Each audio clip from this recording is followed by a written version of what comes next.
नमस्कार, जी न्यूज़ पर बिलासपुर प्रदेश भर की तमाम ताज़ा तरीन खबरों के साथ इस वक्त मैं हूं सुमित। खबरों की ओर बढ़ने से पहले नजर डालते हैं आज की हेडलाइंस पर।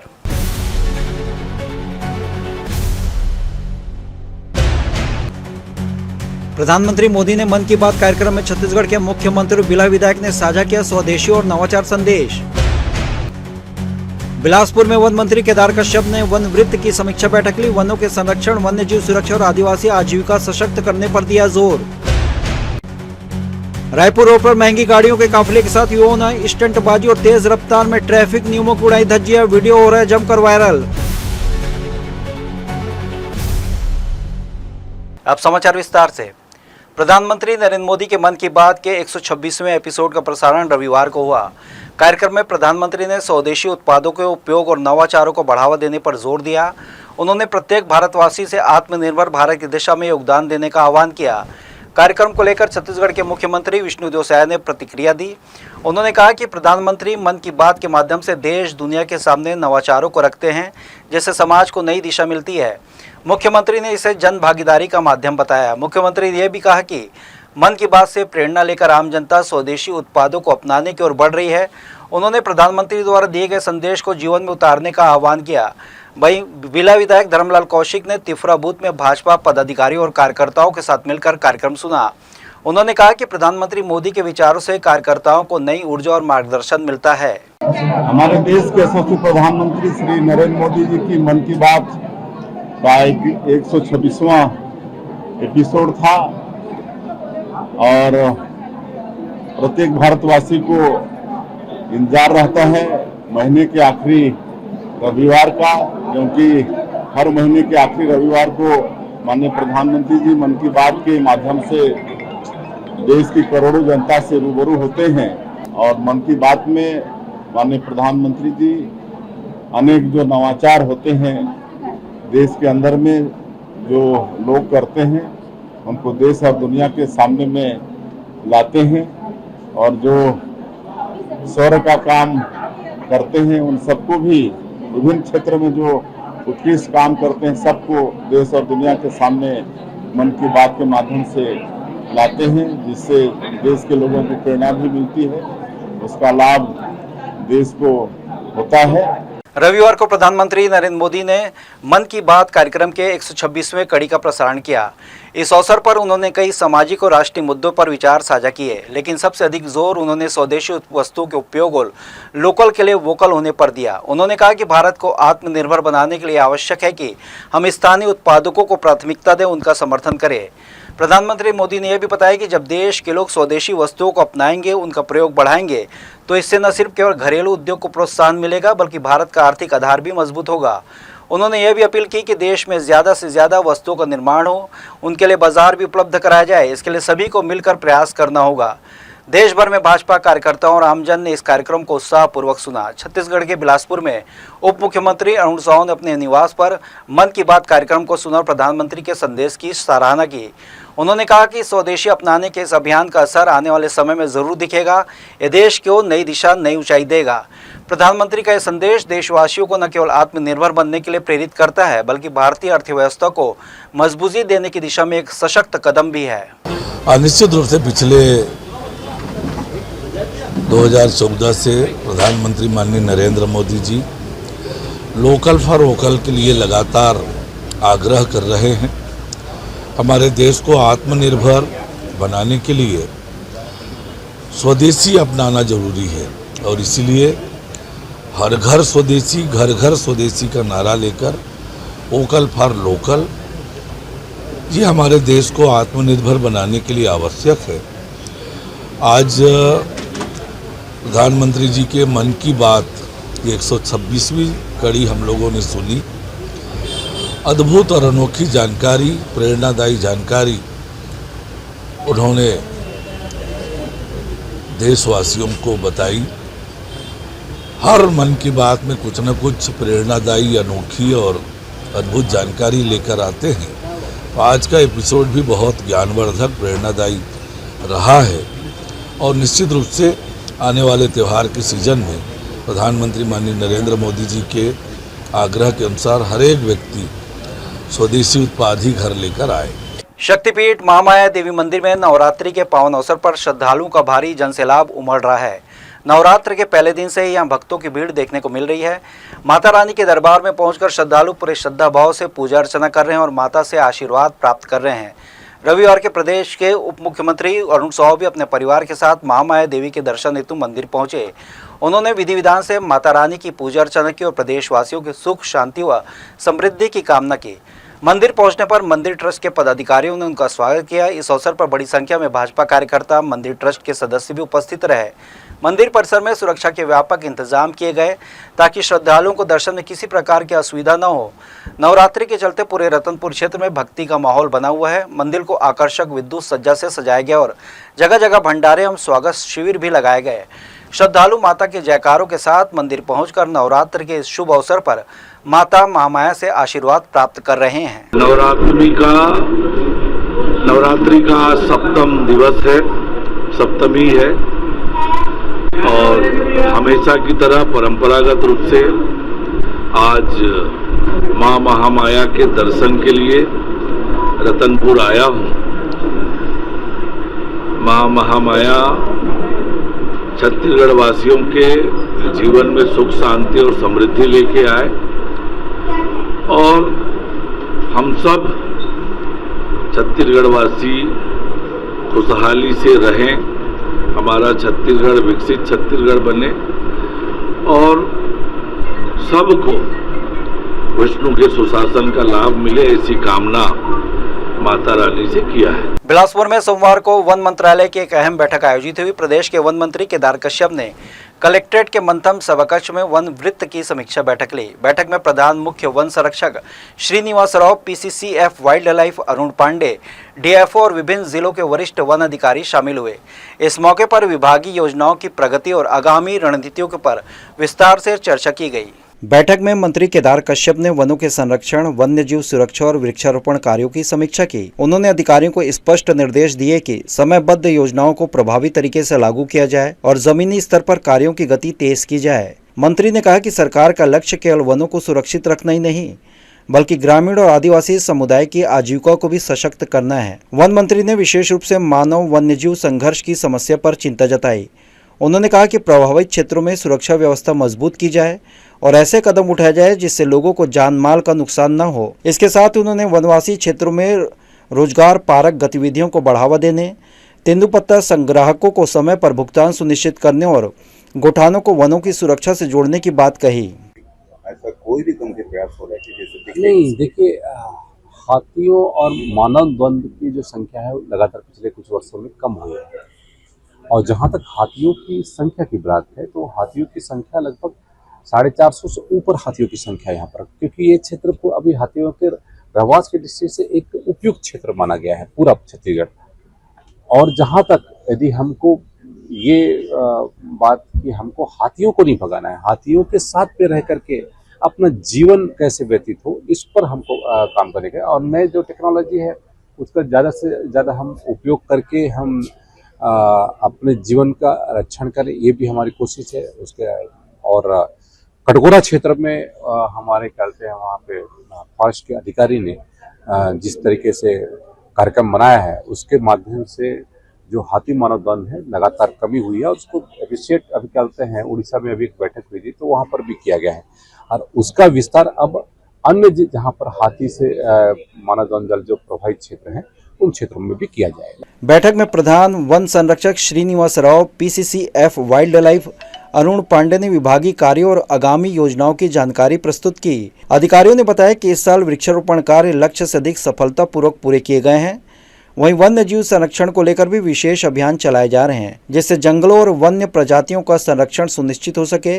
वन मंत्री कश्यप ने कहा कि वन विभाग केवल पर्यावरण संरक्षण तक सीमित नहीं है, यह ग्रामीण विकास और रोजगार सृजन का भी अहम माध्यम है। उन्होंने स्पष्ट किया यदि वन विभाग की योजनाएं सही तरीके से लागू हो तो इससे न सिर्फ पर्यावरण को लाभ मिलेगा बल्कि आदिवासी समाज और ग्रामीण अंचल के लोगों की आर्थिक स्थिति भी मजबूत होगी।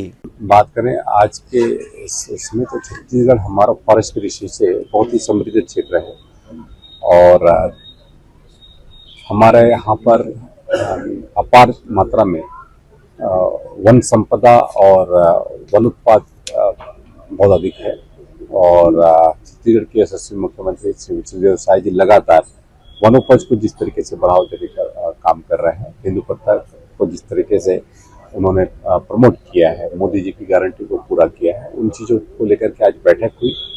और आने वाले समय में हमारा इको टूरिज्म की दृष्टि से हमारा फॉरेस्ट का क्षेत्र में जिस तरीके से हमारी जितनी भी संरचनाएं हैं, उन संरचनाओं पर हम ज़्यादा से ज़्यादा काम करें। और उसके दृष्टि से लगातार उसमें बैठक हुई। मेरी लगातार प्रत्येक वन वृत्त में जाकर के वहाँ पर बैठक करके वहाँ के डीएफओ के साथ में किसी तौर पर कार्यक्रम पर चर्चा हो रही है। मंत्री ने अंत में अधिकारियों को निर्देश दिए कि योजनाओं को धरातल पर लागू करने के दौरान हर स्तर पर जवाबदेही तय की जाए, जनता को इन योजनाओं को प्रत्यक्ष लाभ मिले, यह सुनिश्चित करना विभाग की प्राथमिक जिम्मेदारी है। उन्होंने कहा कि पारदर्शिता और जवाबदेही वो साधन है जिससे वनों की सुरक्षा, ग्रामीण विकास दोनों लक्ष्यों को एक साथ प्राप्त किया जा सकता है। जी न्यूज़ के लिए कैमरामैन गोपाल मौर्य के साथ प्रियंका सिंह की रिपोर्ट। छत्तीसगढ़ की राजनीति इन दिनों गर्मा गई है। पूर्व गृह मंत्री भाजपा के वरिष्ठ नेता ननकीराम कंवर ने एक बार फिर कोरबा कलेक्टर अजीत वसंत के खिलाफ मोर्चा खोल दिया है। कंवर ने प्रदेश सरकार और भाजपा संगठन को पत्र लिखते हुए 4 अक्टूबर को मुख्यमंत्री निवास के सामने धरना प्रदर्शन करने का ऐलान किया। कंवर का कहना है कि उन्होंने बार बार संगठन और सरकार से न्याय की मांग की है, लेकिन कोई ठोस समाधान नहीं निकला। उन्होंने कलेक्टर पर गंभीर आरोप लगाते हुए कहा कि 40,000 स्व सहायता समूह की महिलाओं से अरबों की ठगी, फर्जी मुआवजे और भाजपा कार्यकर्ताओं, पत्रकारों को निशाना बनाने जैसे मामले सामने आ चुके हैं। इस पूरे विवाद पर कांग्रेस प्रदेश अध्यक्ष दीपक बैज भी कंवर के समर्थन में उतर आए हैं। उन्होंने कहा कि ननकीराम कंवर प्रशासनिक आतंकवाद के खिलाफ एक मजबूत लड़ाई लड़ रहे हैं, उनकी मांग जायज़ है।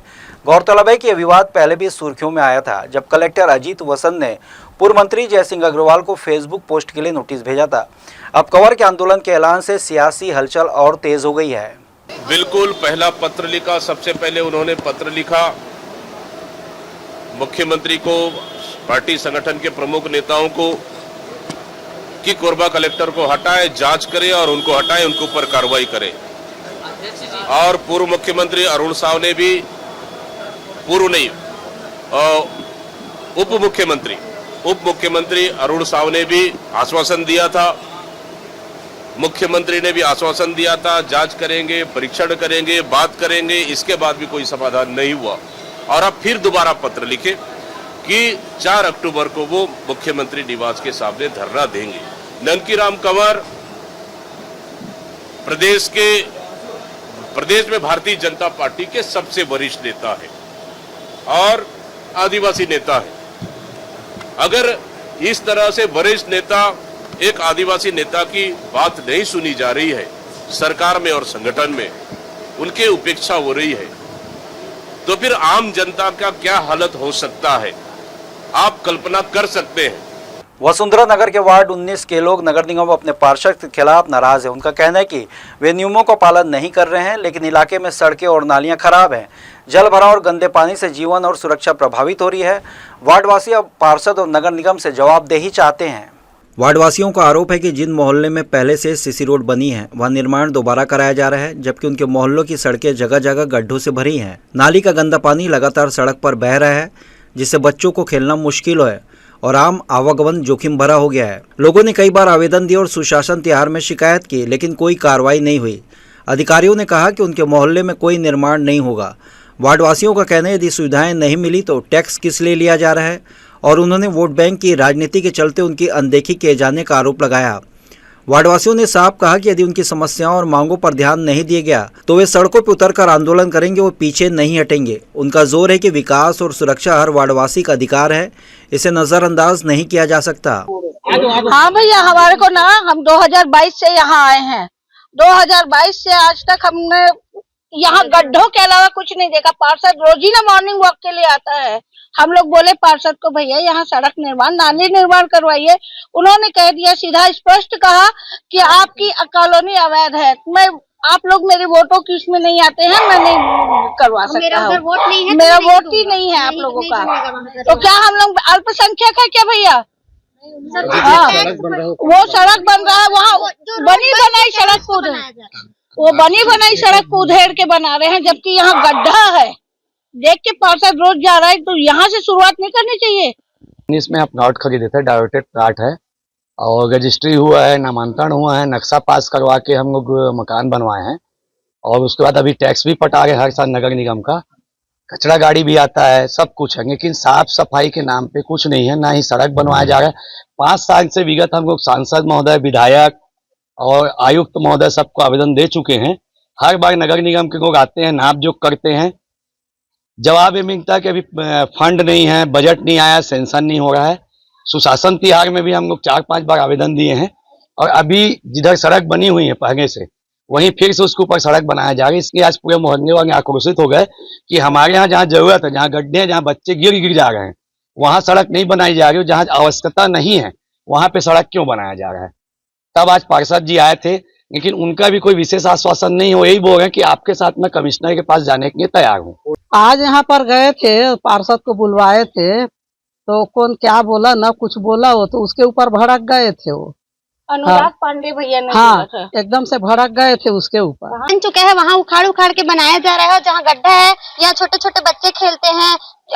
आए दिन यहाँ पे डॉगी वगैरह ये वो पूरा नाली वाली, यहाँ पूरा पानी रोड में बहते रहता है, सबको दिक्कत होता है यहाँ पे। और जब भी उनको बोला जाता है कि यहाँ रोड बनाना, तो नहीं, ये अवैध है, यहाँ कोई निर्माण नहीं होगा, ये वो करके बात टाल दिया जाता है। मेरा वहाँ वोटिंग नहीं है तो मैं वहाँ नहीं जाऊंगा, नहीं बनेगा, साफ मुंह पे बोलते हैं। पार्षद और नेता प्रतिपक्ष भरत कश्यप ने सफाई दी कि सड़क निर्माण का प्रस्ताव और बजट नगर निगम से पास हो चुका है, लेकिन वार्डवासियों का कहने कि सालों से इंतजार कर रहे लोग अब समयबद्ध और प्राथमिकता के साथ विकास कार्य चाहते हैं। देखिए क्या है, अभी मेरे द्वारा वसुंधरा नगर में दीवान जी के घर से लेकर के माझी के घर तक का रोड सैंक्शन कराया गया है। जो जर्जर हो गया था उसको बनाया जा रहा है, और जिनका शिकायत आपके द्वारा पता चल रहा है कि जिसका उनका शिकायत है ऐसा करके कि हमारा रोड नहीं बना रहे हैं, तो उनका रीजन मेन चीज़ ये, मेरे द्वारा तो गवर्नमेंट नगर निगम को उसकी भी डिमांड किया गया है कि उस रोड को बनाया जाए, और निगम के द्वारा भी उसको बजट के लिए दिया गया है।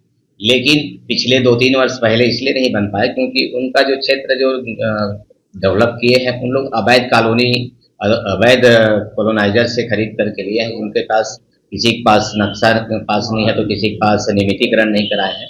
तो मेरे द्वारा उनको बार बार निवेदन किया गया है कि आप लोग अपने मकानों का नियमितीकरण करा लीजिए। तो नियमितीकरण करने के बाद नगर निगम आप लोगों का भी रोड को फर्स्ट प्रायोरिटी में ले लेंगे। तो कुछ लोगों के द्वारा ऐसा बताया गया है कि नियमितीकरण कराने का प्रोसेस किया गया है, लेकिन कागज अभी तक मेरे पास किसी का जमा नहीं हुआ है, बट फिर भी मैं प्रयासरत हूँ कि उनका भी रोड बने। फिलहाल नगर निगम के आश्वासन के बाद आंदोलन स्थगित किया गया, लेकिन वार्डवासियों ने तय किया है कि वे आयुक्त की बैठक में अपनी मांग मजबूती से रखेंगे। उनका कहना है कि पार्षद और निगम दोनों ही वार्डवासियों की सुरक्षा और मूलभूत सुविधाओं की जिम्मेदारी निभाएं। जी न्यूज़ के लिए कैमरामैन गोपाल मौर्य के साथ मोहम्मद नासिर की रिपोर्ट। छत्तीसगढ़ की न्यायधानी बिलासपुर की सड़कें दिनों दिन बदहाल होती जा रही हैं। शहर के मुख्य मार्गों से लेकर कॉलोनियों तक हर जगह गड्ढों का साम्राज्य फैल चुका है। जहां कभी सड़कें दिखाई देती थी, अब वहां सिर्फ मिट्टी, कीचड़ और बड़े बड़े गड्ढे नजर आते हैं। यह स्थिति सिर्फ ग्रामीण इलाकों में नहीं बल्कि शहर के प्रमुख क्षेत्रों में भी देखने को मिल रही है। लोगों में इस बदहाली को लेकर भारी आक्रोश पनप रहा है। रोजाना आने जाने वाले वाहन चालकों के लिए सड़कें मुसीबत बन चुकी हैं। ऑफिस जाने वाले कर्मचारी, स्कूल कॉलेज के छात्र छात्राएं और आम नागरिक हर दिन किसी न किसी दुर्घटना का शिकार हो रहे हैं। सोशल मीडिया पर भी इस समस्या को लेकर लगातार आवाज उठाई जा रही है, लेकिन प्रशासन अभी तक मौन है। स्थानीय नागरिकों का कहना है कि पिछले कई वर्षों से सड़कों की दशा में कोई सुधार नहीं हुआ है। कुछ सड़कों पे तो मरम्मत का काम शुरू ही नहीं हुआ है, जबकि कुछ जगह सिर्फ ऊपर से डामर बिछाकर औपचारिकता निभा दी गई। नतीजा है कि पहली बारिश में मरम्मत में ही धुल गई और हालात पहले से भी बदतर हो गए। दुर्घटनाओं का ग्राफ लगातार बढ़ता जा रहा है। रात के समय गड्ढों में पानी भर जाने से वाहन चालकों को खतरे का अंदेशा और बढ़ जाता है। कई बार तो दोपहिया वाहन चालक गड्ढों में गिरकर घायल हो जाते हैं और कुछ मामलों में जानलेवा हादसे भी सामने आ चुके हैं। खुद ही देख रहे हैं रोड कहाँ है। यहाँ सड़क आपको नजर आ रही है? नहीं आ रही है, सिर्फ गड्ढे नजर आ रहे हैं। स्मार्ट सिटी के नाम पे बदनाम है, ये समझ लीजिए। स्मार्ट सिटी कहलाने के लायक ही नहीं है। रोज एक्सीडेंट हो रहे हैं, इधर वो हो रहा है, गड्ढे हैं, सब आम आदमी को परेशानी हो रही है। बस सरकार सोई हुई है। अब देखना चाहिए ना भाई, रोड टैक्स ले रहे हो आप तो कम से कम जनता को सुविधा तो दो, रोड तो कम से कम अच्छे से दो, ताकि इतने मृत्यु दर हो रहा है एक्सीडेंट, उसमें तो कमी आ जाए ना। सारे शहर का ही खराब है, बहुत चुनिंदा कुछ ही जगह होंगे जहां नहीं होंगे, बाकी पूरा चुनिंदा हर जगह का रोड खराब है। लोगों का आरोप है कि नेताओं और प्रशासन की ओर से सिर्फ आश्वासन मिलता है, लेकिन जमीनी स्तर पर कोई ठोस कदम नहीं उठाया जा रहा। हर बार बजट का हवाला दिया जाता है, लेकिन काम के नाम पर केवल खाना पूर्ति होती है। ऐसे में बड़ा सवाल यह है कि आखिर कब न्यायधानी कहलाने वाला बिलासपुर अपनी सड़कों के न्याय से वंचित रहना बंद कर देगा? कब जनता को समतल और सुरक्षित सड़कें नसीब होंगी? अब देखना होगा कि प्रशासन कब नींद से जागता है और इस गंभीर समस्या का समाधान करता है। जी न्यूज के लिए कैमरामैन राकेश खरे के साथ प्रियंका सिंह की रिपोर्ट। बारिश के दौरान छत्तीसगढ़ के कई जिलों में सड़कें की हालत बेहद खराब हो गई थी। खासकर बिलासपुर शहर की पानी भरने और गड्ढों के कारण लोगों को काफी परेशानियों का सामना करना पड़ा। इस स्थिति को गंभीरता से लेते हुए प्रदेश के लोक निर्माण विभाग के मंत्री अरुण साहू ने अधिकारियों के साथ एक अहम बैठक ली और सड़क की मरम्मत को लेकर तत्काल कदम उठाने के निर्देश दिए। पीडब्ल्यूडी विभाग ने मंत्री के निर्देश के बाद बिलासपुर सहित पूरी शहरी क्षेत्र में खस्ता सड़कों का सर्वे कराया। इसके बाद आवश्यक मरम्मत और पुनर्निर्माण के लिए एस्टीमेट तैयार कर स्वीकृति प्रदान की गई। जिला स्तर पर टेंडर की प्रक्रिया भी पूरी कर ली गई है। बारिश का मौसम खत्म होते ही सड़कों के निर्माण कार्य की शुरुआत की जाएगी। पीडब्ल्यूडी मंत्री अरुण साहू ने बताया कि सभी औपचारिकताएं पूरी कर ली गई हैं और जल्द ही शहरवासियों को खराब सड़कों से राहत मिलने वाली है। उन्होंने यह भी कहा कि कार्य की गुणवत्ता सुनिश्चित करने के लिए वे स्वयं मॉनिटरिंग करेंगे। इससे उम्मीद की जा रही है कि आने वाले समय में छत्तीसगढ़ की सड़क व्यवस्था में सुधार होगा।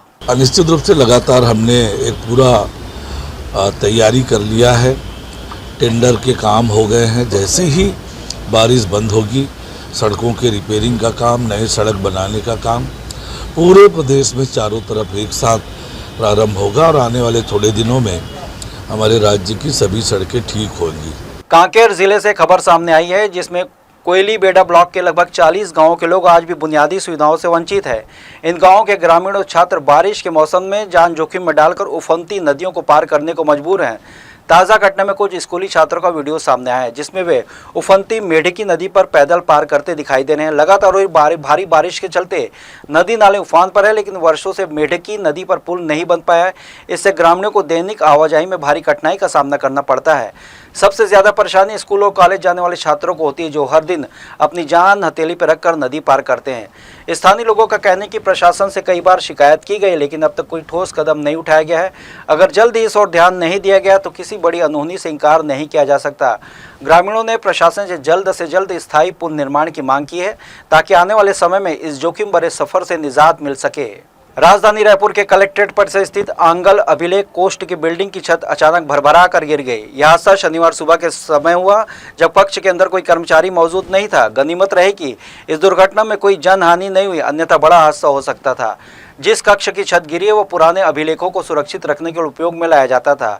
छत गिरने के चलते कमरे के अंदर रखी महत्वपूर्ण सरकारी फाइलें और दस्तावेज मलबे और धूल में दब गए। फिलहाल राहत कार्य शुरू कर दिया गया और दस्तावेजों को बाहर निकालने की कोशिश की जा रही है। प्रशासन की ओर से कहा गया कि भवन की स्थिति की जांच कराई जा रही है। प्रारंभिक जांच में बिल्डिंग की पुरानी अवस्था और देखरेख की कमी के कारण माना जा रहा है। जिला प्रशासन ने तकनीकी टीम को निर्देश दिया है कि भवन की अन्य इकाइयों की भी जांच की जाए जिससे भविष्य में ऐसे हादसे रोके जा सके। यह घटना नगर प्रशासन के रखरखाव पर सवाल खड़े करती है। हालांकि फिलहाल सबसे बड़ी राहत की बात यह रही कि कोई हताहत नहीं हुआ। त्योहारों के सीजन जैसे दशहरा, दीपावली और छठ के दौरान रेलवे स्टेशनों पर भारी भीड़ जमा हो जाती है। खासकर अनरिजर्व्ड टिकट काउंटर पर लोगों को लंबी कतारों में लगना पड़ता है। ऐसे में रेलवे ने एक नई पहल की है जो यात्रियों को राहत की बड़ी खबर बनकर आई है। अब यात्रियों को टिकट लेने के लिए काउंटर पर दौड़ने की जरूरत नहीं होगी, बल्कि टिकट खुद उनके पास चले आएगा। उत्तर रेलवे ने एक नई योजना के तहत अब रेलकर्मी स्टेशन के प्लेटफॉर्म पर घूम कर टिकट बेचेंगे, बिल्कुल वैसे जैसे फेरी वाले सामान बेचते हैं। इस नई व्यवस्था को MUTS नाम दिया गया है। यह सिस्टम त्योहारों के दौरान भीड़ को कंट्रोल करने और यात्रियों को बेहतर सुविधा देने के मकसद से शुरू किया जा रहा है। रेलवे का नया टिकटिंग सिस्टम MUTS एक मोबाइल टिकटिंग मशीन है जो बिल्कुल रोडवेज बसों में टिकट काटने वाली मशीन जैसे होती है। यह मशीन हल्की होती है, इसमें किसी तार की जरूरत नहीं होती। मतलब रेलकर्मी से लेकर प्लेटफॉर्म पर घूम सकते हैं और वहीं खड़े खड़े यात्रियों के लिए टिकट बना सकते हैं। यात्री इस मशीन से टिकट ले सकेंगे। ये खास तौर पर उन यात्रियों के लिए फायदेमंद होगा जो तुरंत यात्रा करना चाहते हैं और काउंटर की भीड़ से बचना चाहते हैं। रेलवे ने MUTS को पहले चरण में 4 प्रमुख स्टेशनों पर लागू करने का फैसला किया है, जिसमें Charbagh railway station, Ayodhya railway station, Varanasi railway station और प्रयागराज जंक्शन शामिल है। इन स्टेशनों पर रेलकर्मी प्लेटफॉर्म पर घूम कर यात्रियों को टिकट देंगे। इसके लिए चारबाग, अयोध्या और वाराणसी में 10-10 MUTS मशीनें उपलब्ध कराई जाएंगी। वहीं प्रयागराज जंक्शन पे 5 मशीनें दी जाएंगी, यानी कुल मिला के 35 मशीनों से शुरुआत होगी। इस तरह टिकट लेने के लिए यूनिफॉर्म में मौजूद रेलकर्मी आपके पास आएंगे उनके हाथ में MUTS मशीन होगी। आप उन्हें डेस्टिनेशन बताएंगे और वो मशीन से टिकट प्रिंट कर देंगे। साथ ही पेमेंट के लिए नगद और UPI दोनों ऑप्शन होंगे। जी न्यूज़ के लिए कैमरामैन मनीष पाल के साथ आलोक अग्रवाल की रिपोर्ट। नवरात्रि पर लाखों श्रद्धालु देश भर के धार्मिक स्थलों की ओर निकल पड़े हैं। भारी भीड़ को देखते हुए रेलवे प्रशासन ने यात्रियों की सुविधा के लिए कई स्पेशल ट्रेनों और अतिरिक्त कोच की व्यवस्था की है। रेलवे का दावा है कि इन इंतजामों से यात्रियों को राहत मिलेगी, लेकिन हकीकत में तस्वीर कुछ और ही है। यात्रियों की समस्याएं कम होने के बजाय और बढ़ गई हैं। रेलवे ने नवरात्रि स्पेशल ट्रेन जरूर चलाई, लेकिन यात्रियों को कहना है कि इन ट्रेनों का लाभ उन्हें नहीं मिल पा रहा है। वजह यह कि अधिकांश स्पेशल ट्रेनें छोटे स्टेशनों पर ठहरती नहीं। ऐसे में छोटे कस्बों और ग्रामीण इलाकों में आने जाने वाले श्रद्धालुओं को मजबूरी में लोकल ट्रेनों में सफर करना पड़ रहा है। लोकल ट्रेनों की स्थिति इस समय बेहद खराब है। सुबह और शाम की गाड़ियों में पैर रखने तक की जगह नहीं मिल रही। हालात यह है कि ट्रेन खचाखच भरी हुई है और यात्री दरवाजों तक लटक कर सफर कर रहे हैं। भीड़ का दबाव उतना ज्यादा है कि बुजुर्ग, महिलाएं और बच्चे सबसे ज्यादा परेशान हो रहे हैं। यात्रियों को कहने की भीड़ भाड़ की वजह से न सिर्फ सफर असुविधाजनक हो गया, बल्कि उनकी सुरक्षा भी खतरे में है। धक्का मुक्की और भगदड़ जैसी स्थिति किसी भी समय गंभीर हादसे का रूप ले सकती है। जबकि रेलवे प्रशासन लगातार दावा कर रहा है कि सुरक्षा और व्यवस्था के पूरे इंतजाम किए गए हैं, लेकिन हकीकत जमीनी स्तर पर बिल्कुल अलग दिखाई दे रही है। आज मैं बिलासपुर से 8:35 में ट्रेन था, उसके बाद से लेके एक भी ट्रेन नहीं आया। रायपुर स्टेशन से बिलासपुर में जो आया है ये 11 बजे आया है। उसके बीच में एक भी ट्रेन नहीं है। नया धानी और राजधानी के बीच में ऐसा क्या है? सबसे ज़्यादा पैसा देने के बावजूद भी हम लोग छत्तीसगढ़ की जनता इतना ज़्यादा परेशान है कि मत पूछो। यात्रियों को कहने की स्पेशल ट्रेनों और अतिरिक्त कोच का असल फायदा तभी होगा जब ये गाड़ियां छोटे स्टेशनों पर भी ठहरे, वरना श्रद्धालु मजबूरी में भीड़ भाड़ वाली लोकल ट्रेनों पर ही निर्भर रहेंगे और समस्याएं जस की तस बनी रहेगी। कुल मिलाकर साफ है कि रेलवे प्रशासन ने इंतजाम तो जरूर किए, लेकिन ये नाकाफी साबित हो रहे हैं। श्रद्धालुओं की सबसे बड़ी चिंता यही है कि इस भीड़ भाड़ वाले माहौल में उनकी सुरक्षा की जिम्मेदारी आखिर कौन लेगा। यात्रियों की यही मांग है कि रेलवे तत्काल प्रभाव से अतिरिक्त स्टॉपेज और कोच बढ़ाकर उन्हें वास्तविक सुविधा उपलब्ध कराए। जी न्यूज़ के लिए कैमरामैन गोपाल मौर्य के साथ मोहम्मद नासिर की रिपोर्ट। बुलेटिन में खबरें और भी हैं। वक्त हो चला एक छोटे से ब्रेक का। ब्रेक के बाद हम लौटेंगे जल्दी, आप कहीं मत जाएं।